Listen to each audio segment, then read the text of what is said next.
Salam. Belum. Tunggu Abah Arif dulu. Untuk saya dulu. Iya dong. Belum. Tadi Kacamata Arif mana? Kacamata Arif mana? Kacamata Arif. 3. Assalamualaikum warahmatullahi wabarakatuh.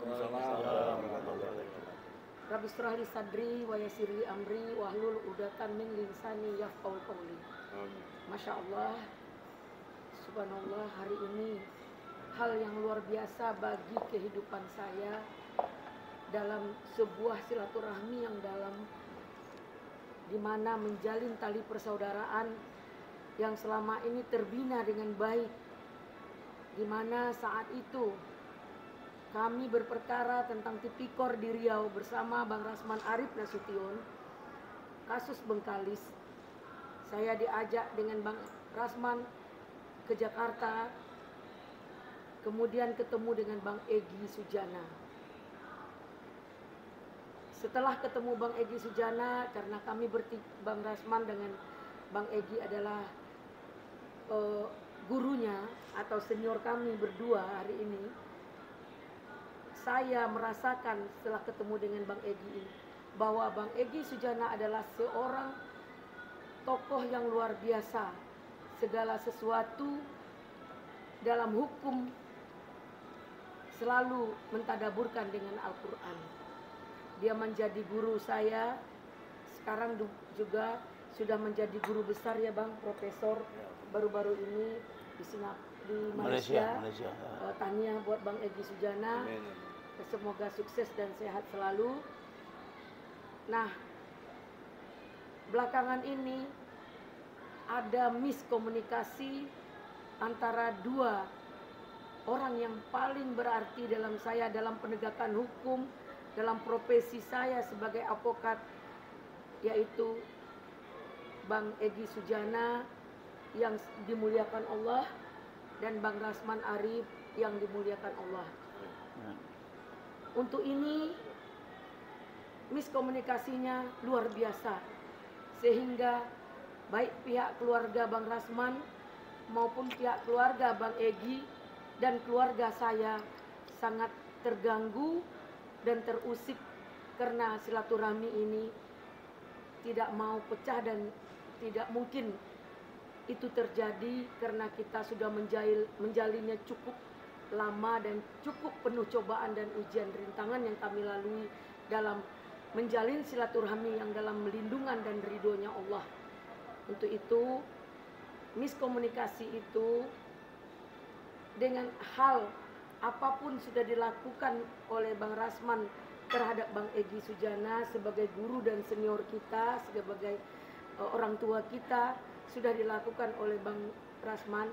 Dengan ini saya minta kepada Bang Rasman untuk menjelaskan seperti apa sih sebenarnya, jangan kita digoreng orang terus, karena podcast orang akan menambah naik rating dan menambah income bagi mereka, sementara kita malah dirugikan secara material immaterial, bahkan terganggu oleh keluarga kita oleh podcast mereka yang luar biasa dasarnya untuk fitnah yang keji. Mungkin itu ya Bang Rasman, ini Bang. Baik, Assalamualaikum warahmatullahi wabarakatuh.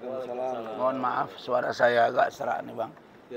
Yang saya hormati guru saya, abang saya, Dr. Haji Egy Sujana, SHMSI, sahabat saya, Ibu Haja Elidaneti SHMH, dan beberapa tim kreator dari Bang Egy, Bu Elidaneti, dan juga tim kreator saya dari Ranlofom. Sebagaimana saya katakan bahwa saya dengan Bang Egy tidak mungkin bisa dipecah orang. Amin. Karena saya sudah proklamirkan. Dan setahu saya banyak pengacara-pengacara yang sudah sukses Bang. Dia jangankan mengaku kepada gurunya, tapi mengaku di kampung halamannya pun dia susah. Itu banyak itu Bang. Tapi saya ini kan, Bang Egy ini dari dulu saya selalu beritahu bahwa beliau ini adalah orang yang sangat tawadhu, orang yang sangat dekat dengan Tuhan. Ibadahnya sangat terjaga. Yang itu yang saya kagum kepada beliau. Meskipun mungkin pemahaman agamanya saya lebih dalam. Tetapi saya kalah dari bagaimana Bang Egy ini menerapkan hukum Islam itu. Nah, jadi kalau dalam ajaran agama, di situ kalau kita misalnya mengetahui sesuatu yang baik sesuai ajaran agama, tapi kita tidak melakukannya, itu sama dengan pokok kayu yang tidak berbuah. Itu dalam konteks syair Arab disebut begitu tuh, al-ilmu bila amalin kasyajari bila samarin. Ilmu yang diketahui tapi tidak diamalkan sama dengan pokok kayu yang tidak berbuah. Sedangkan Bang Egy ini dia belajar mengetahui dan mengamalkan. Saya banyak mengetahui, kurang mengamalkan. Itulah barangkali kekurangan saya. Tapi setidak-tidaknya saya sebagai adik Bang Egy, sahabat dari Bu Ely dan Neti, saya berupaya setiap 3 tahun sekali, Bang. Kalau ada rezeki, ada kesehatan, ada waktu, saya akan berupaya berangkat ke Tanah Suci. Dari 8 anak saya, 6 sudah berangkat ke Tanah Suci, Bang. Tinggal 2 lagi yang menurut saya. Karena saya, jujur saja, belum berangkat saya ke Eropa, Bang. Karena menurut saya lebih nyaman saya membawa anak saya, istri-istri saya ke Tanah Suci untuk mendidik mereka. Jadi Bang Egy, jangan pernah ragukan saya. Wallahi, saya akan tetap setia dan saya tidak akan pernah mengkhianati Abang. Nah, karena itu berdasarkan penjelasan Bu Ely dan Neti, semua orang banyak yang mengultimatum saya. Saudara harus buat ini, minta maaf ini, kalau tidak saya lapor. Saya nggak takut sama mereka. Tapi begitu Bang Egy bilang, selesai acara dengan uya-kuya, kemudian diwawancara secara doorstop oleh TV, Bang Egy bilang, kalau Rasman 3 kali 24 jam atau 3 hari dari sini tidak menganggap saya sebagai abangnya, maka saya tidak anggap dia sebagai adik saya. Dia tidak anggap saya dan saya tidak anggap dia. Saya kasih waktu. Saya belum lihat itu. Video saya lagi berada di Medan, di salah satu hotel dengan teman saya. Sampai rumah itu jam 1, Bang. Jam 1 malam. Sampai rumah itu anak dan ketiga putri saya. Termasuk Rizka yang sekarang dokter lagi koas, yang tahu dengan Bang Egy. Langsung menunggu saya dan mereka berempat itu menangis. Jujur, Bang. Sehingga mereka bilang, iya, ada apa ayah dengan Om Egy? Istri saya bilang, Eli sudah ketemu juga dengan Bang Egy. Yang di Jakarta ini juga sudah ketemu juga dengan Bang Egy. Jadi keluarga saya, istri saya itu Bang Egy yang tahu gitu. Nah, jadi saya nggak mau cerita sama orang lain, nggak penting. Tapi kalau sama Bang Egy, Bung Edy dan Neti, beliau tahu. Karena beliau ini abang saya. Jadi pada waktu itu spontan. Saya lihat, oh iya, udah saya langsung buat. Jadi itu Bang dini hari itu Bang. Tanggalnya aja yang saya mudahkan gitu. Karena saya dikira nanti stres. Oh ini Rasman stres, jam 2 malam buat podcast gitu. Padahal memang waktu itu. Dan saya pulangnya baru dini hari. Nah karena itu saya sengaja menghadirkan anak saya. Dan 2 lagi putri saya dan istri saya. Kami memohon maaf pada waktu itu Bang. Tapi berkat kelihayan dari Bu Ely dan Neti ini, dia mengerti bahasa batin Bang Egy, beliau mengerti juga bahasa batin saya. Maka akhirnya kami di sini didudukkan oleh Bu Ely dan Neti. Dan tadi semuanya sudah saya jelaskan. Demi Allah, saya tidak bermaksud membohongi Bang Egy. Dan mungkin ada titik lemah saya. Setelah saya info ke Bang Egy tentang kop surat saya misalnya, mungkin beliau lupa, tapi ini kelalaian saya. Begitu saya selesai menjalani proses hukum di Rutan Cipinang 3 bulan, saya menerima klien ini, saya terlupa memberitahu kepada Bang Egy bahwa saya menangani beliau dengan kop surat yang ada rannya, tapi kopnya adalah Bang Egy Sujana, stempelnya Bang Egy. Alhamdulillah hari ini sudah clear, kita saling memaafkan. Sejatinya pun tidak ada musuh saya Bang. Jujur saya katakan di sini, saya tidak pernah bermasalah dengan uya-kuya Bang. Duduk satu meja makan begini tidak pernah Bang. Apalagi Dennis. Gitu. Saya hanya membela Medina Zain. Tahu-tahu saya dikerjai sampai sekarang ini. Bahkan tadi siang masih datang Dennis ke kediaman saya di Jalan Montong. Ini adalah menurut saya tindakan yang barbar. Karena itu pada kesempatan ini, demikian pun saya akan uraikan secara resmi Bang. Dalam bentuk surat kepada Abang. Sebagai sebuah pertanggungjawaban saya. Bahwa saya bukan mengada-ngada. Insya Allah ke depan saya akan lebih sering bersilaturahim. Dengan Bu Ida, dengan Bang Egy dan kakak di rumah. Karena sejatinya batin kami tidak pernah berbeda. Saya tahu Bang Egy membantu saya. Dan Bang Egy juga tahu bagaimana saya berupaya untuk berbuat yang terbaik buat Bang Egy. Dan karena itu saya hanya bilang, kalau guru politik saya itu ada beberapa orang. Dan guru saya ketika SMP SMA ada. Tapi guru saya bidang hukum itu hanya ada 2. Dan itu saya umumkan. Satu Bang Egy Sujana, yang kedua Bang Karni Ilyas. Walaupun Bang Karni barangkali tidak menganggap saya muridnya, Bang. Tapi kalau Bang Egy mengakui bahwa saya adalah muridnya. Nah, karena itu bimbing saya, Bang. Saya masih 13 tahun selisih usia dengan Bang Egy dan Bu Elidanet ini 8 tahun. Sekarang kami selisih 7 tahun. Mudah-mudahan ke depan bisa berjalan dengan baik. Terkait dengan surat kuasa ini, tentang Pak Budi Gunawan, harusnya Saudara Uya Kuya, Denis, Pak Riki Sitohang, dan Saudara Farhad Abbas jujur. Jangan ketika bertemu Bang Egy bicaranya beda. Nah, kenapa? Kalau ketika diwawancarai oleh Uya Kuya atau Denis, Bang Riki ini nggak pernah bilang bahwa ada surat kuasa lain di luar surat kuasa mereka. Yang ada di list semua nama-nama, dan tidak ada nama Bang Egy sama saya. Tapi kalau dibilang ada kuasa hukum yang lain di luar kami, tapi mereka membantu secara opini publik dan melawan, mengcounter berita-berita terhadap KPK, ada dipimpin oleh Pak Egy, otomatis saya ikut. Karena saya memang anak buah Bang Egy. Dan yang menyimpan file saya, kan gitu Bang. Tapi itu tidak pernah diucapkan, jadi jujurlah. Janganlah ketika ketemu Bang Egy, bahasanya berubah. Karena Bang Egy tokoh gitu. Yang perlu konfirmasi gini, Ya. apakah mereka tahu ada ini atau tidak? Tidak tahu mereka. Tidak tahu mereka, Bang. Makanya Tidak tahu, tapi sesumbar tidak ada kuasa lain. tidak ada kuasa lain. Bersumpah. Selain Bahkan mengatakan kalau ada 2 surat kuasa silakan tuntut saya dan saya akan angkat tangan. Benar kan Gusti ya? Nanti kita kirim videonya. Bahkan Farhad bilang, kalau ada 2 surat kuasa saya akan buka baju, akan berenang atau jalan kaki dari Jakarta ke Makassar. Yang saya maksud di sini adalah kop surat kuasa ini adalah ES, Egy Sujana and Partner. Saya hanya bagian dari sini, Bang. Iya. Semua orang tahu bahwa saya anak buah Abang. Orang saya magang di kantor Abang kok. Tapi mereka merendahkan ini. Anehnya kan saya udah jelaskan ini juga waktu dengan Uya, tapi mereka nggak merespon seperti itu. Sebelum Abang tampil, Bang.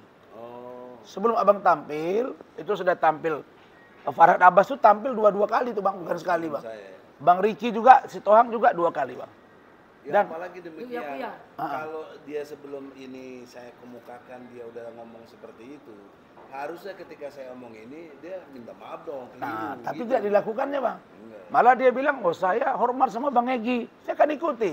Maunya fair lah, ya kan? Siapa yang tidak kenal Bang Egy?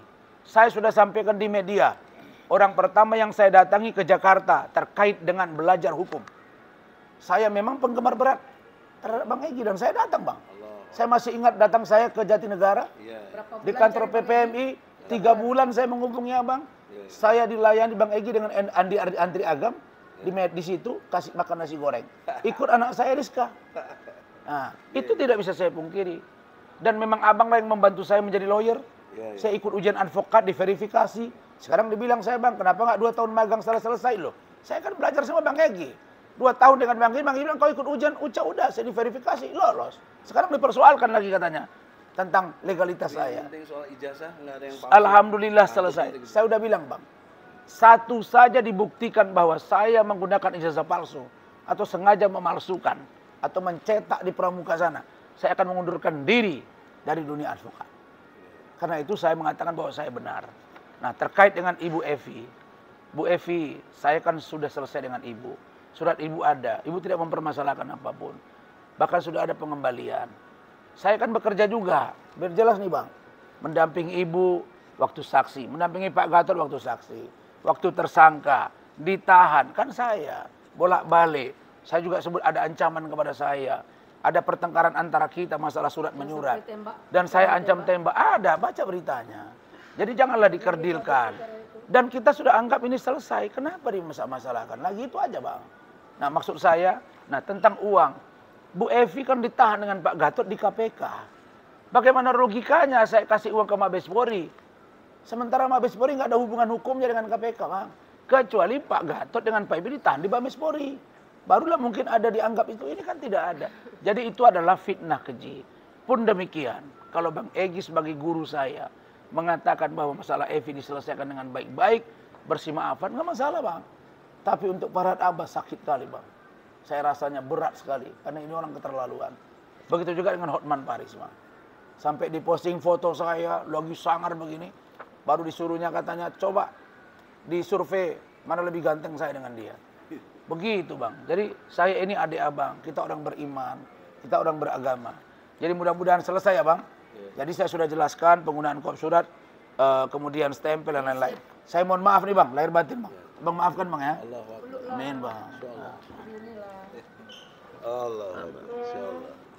Nah, Bu Ida, makasih banyak Bu Ida ya. Oke. Makasih Bu Ida. Bu Ida ini baik sekali saya. Ya, silakan saya kembalikan Bu Ida. Dari saya, memang waktu pertemuan dengan podcast Buya dengan Farhad, dengan Pak Riki dan lain-lain, saya belum tahu info ini. Iya. Bahwa mereka sepertinya kan menantang. Iya. Nggak ada surat kuasa lain. Iya. Padahal ini ada Pak Budi Gunawan sendiri yang Iya. Nah, oleh karena itu, sudi kiranya kalian semua sahabat saya, Farhad, Pak Riki dan lain-lain, tinggal kesadaran kalian. Saya tidak memaksa, tapi saya ingin sampaikan kenapa saya memberi maaf pada adik saya ini, karena perintah Allah. Coba Dinda Supriyadi bacakan, ini ketua Kembang Latar. Iya. Jangan main, pasukannya banyak. Tahu. Perintah serbu. Baru dilantik malam tadi. Betul nggak? Siap. Surat Ali Imran 134. Nah gitu Dinda. Tadi Iya, Dinda siap, Bang. pengetahuan dan pelaksanaannya. Iya, Bang. Kita dengerin. Assalamualaikum warahmatullahi wabarakatuh. Salam. Bismillahirrahmanirrahim. Yaitu Surat Ali Imran. Surat Al-Imran ayat 134. Ya. Yaitu orang-orang yang berinfak baik di waktu lapang maupun sempit, dan orang-orang yang menahan amarahnya dan memaafkan dalam atau kesalahan orang lain dan Allah mencintai orang-orang yang berbuat kebaikan. Jadi tidak tafsir, tapi ini tadabbur Quran. Saya ikuti apa yang Allah perintahkan. Marah ada pasti, ada hal-hal kekeliruan yang tadi sudah diakui. Kecewa pasti ada manusia. Tapi Allah perintahnya tahan amarah. Nah, itu. Ini juga berlaku buat kalian. Belajarlah beriman dengan aplikasi. Maksudnya dilaksanakan. Karena iman itu diyakini, diucapkan, dilaksanakan.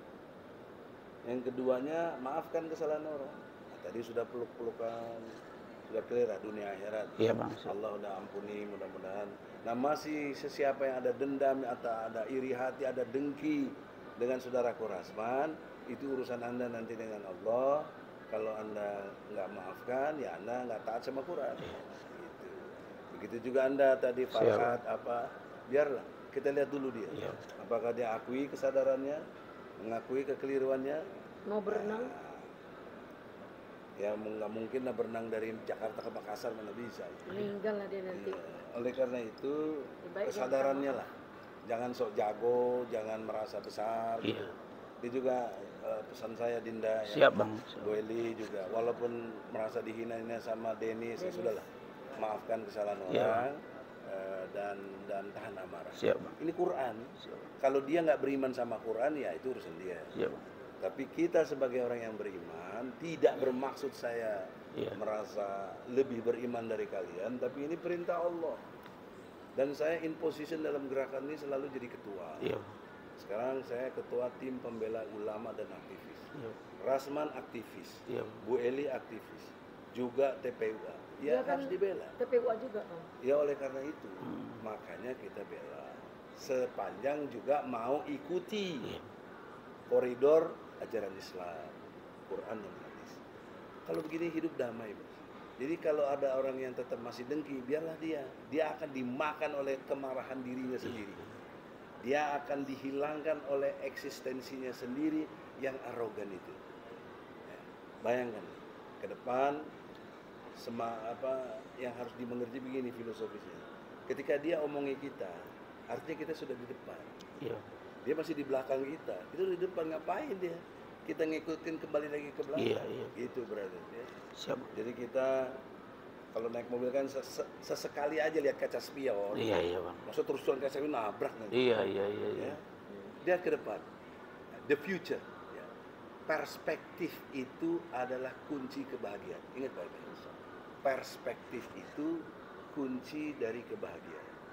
Nah, kalau perspektif kita tentang Indonesia, tentang Islam itu clear, ya, maka kita akan bahagia Indonesia ini. Ya. Dalil saya surat Ar-Ra'd, ya, surat ke-13 ayat 28. Tapi bukan saatnya sekarang haji, ya. Cuma just to know saja. Di situ saya ambil pemahaman kalau kita punya perspektif yang benar, maka disitulah kebahagiaan kita. Bacalah Ar-Ra'd, ya, surat ke-13 ayat 28. Akan muncul jiwa yang tenang, cerdas, berani, militan, insya Allah. Saya kira begitu. Bang, Semoga clear. ada pertanyaan saya sebelum di close, Bang. Seperti ini kan kita tidak pernah bermasalah dengan Denis, tidak kenal dengan Denis, Bang. Terus ketika saya berpuasa dengan Bang Rasman, salah saya di mana, Bang? Terus ini kan profesi saya. Nah, Iya, memberi surat puasa. Katanya mungkin pernah jatuh cinta sama Bang Rasman, ditolak. Oh iya. Terus dibilangnya saya juga dihina-hina, Bang. Ngomong gagap-gagap segala macam. Iya.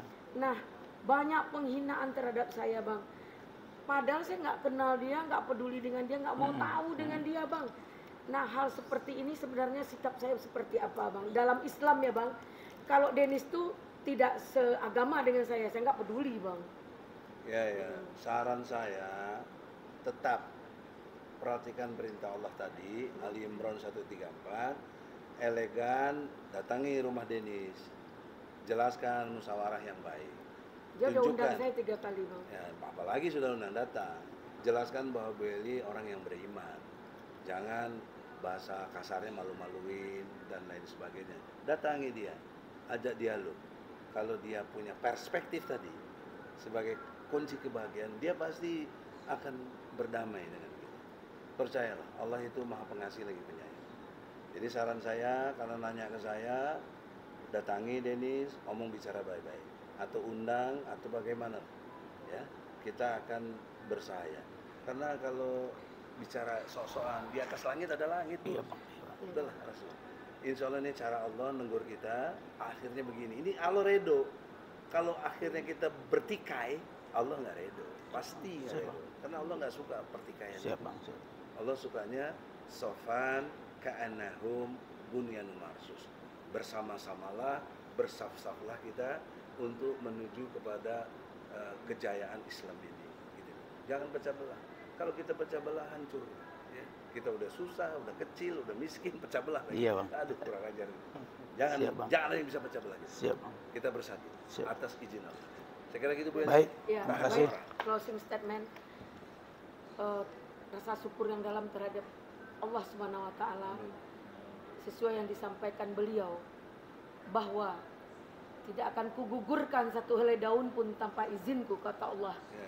Jadi apapun musibah, apapun cobaan, apapun ujian yang terjadi kepada kita dalam ujian silaturahmi dan persahabatan, kadang kan selalu kita gaungkan, sekalipun kita bukan sedarah tapi kita saudara. Nah, dalam hal ini mudah-mudahan nawaitu kita menjalin silaturahmi ini berdasarkan rasa persaudaraan yang tinggi. Sakit sama sakit, senang sama senang. Insya Allah Allah redo. Tetap kita satu komando dengan ketua kita Egy Sujana. Dengan hal ini terima kasih pada Bang Egy, terima kasih kepada Bang Rasman, kepada teman-teman semua, pada Adinda Culik yang selalu memberikan ketenangan atau memberikan saran untuk kita bisa duduk sama seperti ini. Akhirnya Allah izinkan hari ini duduk sama dengan waktu. Sebenarnya udah lama ini. Sebelum Bang Egy diundang Uya-Kuya, sudah sudah kita takdirnya sekarang gitu. Nah, semua terima kasih ya Allah, terima kasih semuanya. Mudah-mudahan ini menjadi solusi yang terbaik buat semua perkara Rasman Arif Nasution tentang fitnah, tentang iri dan dengki kepada Bang Rasman Arif Nasution. Saya tetap akan kawal tentang fitnahnya, khusus kepada Ibu Kai. Saya rasa Kai adalah organisasi besar, tapi tidak profesional. Hari ini walaupun organisasi Pradi Bersatu menerima dengan legowo apapun Rasman Arif Nasution, organisasinya kecil tapi profesional. Nah, di mana saya tidak menyampaikan profesionalnya, tidak pernah memanggil, tidak pernah mengajak ini menegur. Tidak lewat kita Dewan Kehormatan. Ini berorganisasi kayak saya. Tidak pernah lewat Dewan Kehormatan. Tidak pernah lewat Dewan Kehormatan kayak saya. Ada masalah hidup nih, pasti ada masalah karena sempurna milik Allah. Saya lapor ke ketua saya diberi teguran atau saya diajar yang mana. Jika saya tidak bisa dibina, pasti saya dibuang oleh Bang Egy Sujana. Nah, dalam hal ini kita tetap menjalankan rule-rule, norma-norma dalam bergaul, dalam berprofesi. Nah, ini juga sudah menyalahi aturan yang terjadi tentang legalnya sumpah itu, tanggung jawab kepada yang memberi rekomendasi sumpah itu sendiri. Kok malah lepas tangan? Nah, ini luar biasa. Di sini Ibu KAI sudah menjatuhkan harga diri organisasinya sendiri karena dia buat statement tanpa ada sebelumnya memberikan hal-hal yang sesuai dengan aturan dan peraturan organisasi itu. Dia sudah merendahkan, memecat secara tidak hormat anggotanya, berarti dia tidak bertanggung jawab terhadap anggotanya. Berarti dia, untuk apa kita jadi anggota kalau tidak ada mempertanggungjawabkan kita? Wadah organisasi itu tempat kita bernaung ketika kita ingin dilindungi. Oke. Ya, tidak. Mungkin itu soal lain. Ya, mungkin nanti itu dari saya. Bahas sendiri. Ya, mungkin itu dari saya.